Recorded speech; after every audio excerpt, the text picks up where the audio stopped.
Today, we're going to talk about C#.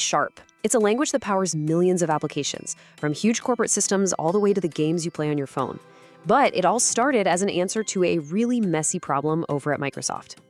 But before we get into all the technical stuff, let's kick things off with a little fun fact. We all know the name C#, right? It's pretty iconic. But it wasn't the first choice. So, was it really almost named cool?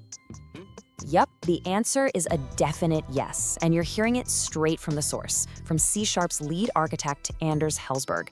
The original codename was COOL, which stood for C-Style Object-Oriented Language. Apparently, the trademark lawyers didn't think it was so cool, so they had to go back to the drawing board.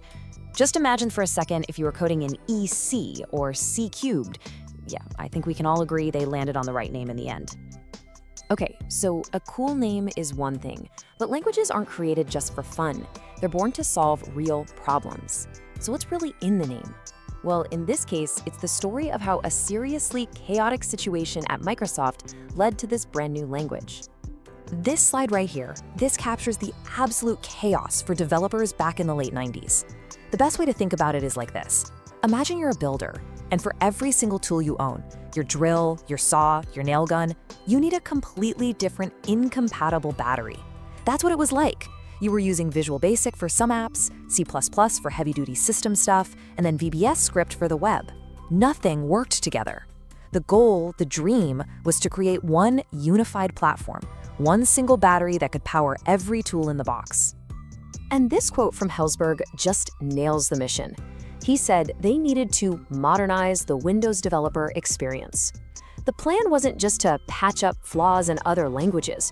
It was to completely overhaul the whole process by creating a unified programming platform. That was the prime directive. So with that mission locked in, what was the actual vision? Let's take a look at the core principles that guided the entire design of C#.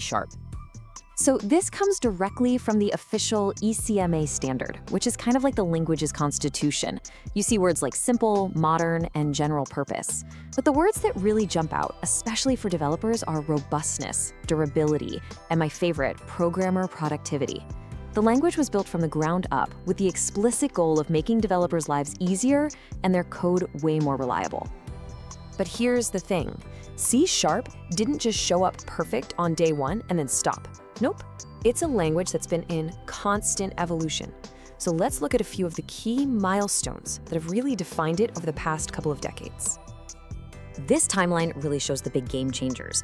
In 2005, generics came along and were a huge leap forward for writing safe, reusable code. Then in 2007, you get LINQ, which totally revolutionized how developers handle data. But for me, the absolute biggest deal was in 2012 with async/await.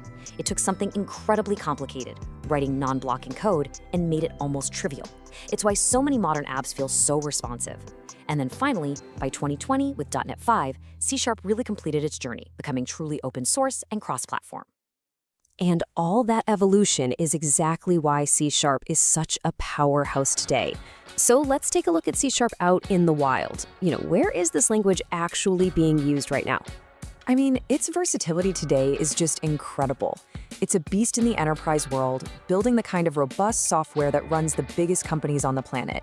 For the web, its framework, ASP.NET Core, powers high-performance websites and APIs. And in gaming, well, if you've played a game made with the Unity engine, you've experienced C#. It's the go-to language for millions of game developers. And of course, it's a top-tier choice for building powerful applications in the cloud, especially on Azure. And all that versatility, it translates directly into real-world value. Just to give you one example, check out this slide. The average annual salary for a C# developer in Brazil is projected to be over 164,000 reais. This isn't just some academic tool. It's a language that builds careers and drives economies all over the world. All right, so C# has had a rich past. It has a powerful present, but what's next? The vision for innovation is just as ambitious today as it was way back on day one. And this quote from Anders Hellsberg gives us a pretty cool hint. He talks about a compiler as a service. Okay, so what does that even mean? Well, imagine if the compiler, the thing that turns your code into a running program, wasn't just a black box. What if you could tap into its intelligence directly from inside your own apps? That's the kind of forward-thinking stuff they're working on. It could unlock a completely new level of programming. So there you have it. C# went from a simple code name on a whiteboard to a global standard that's always evolving. It started by fixing a fragmentation problem, and along the way, it tackled huge challenges in data, app responsiveness, and cross-platform development. So that leaves us with just one final question to think about.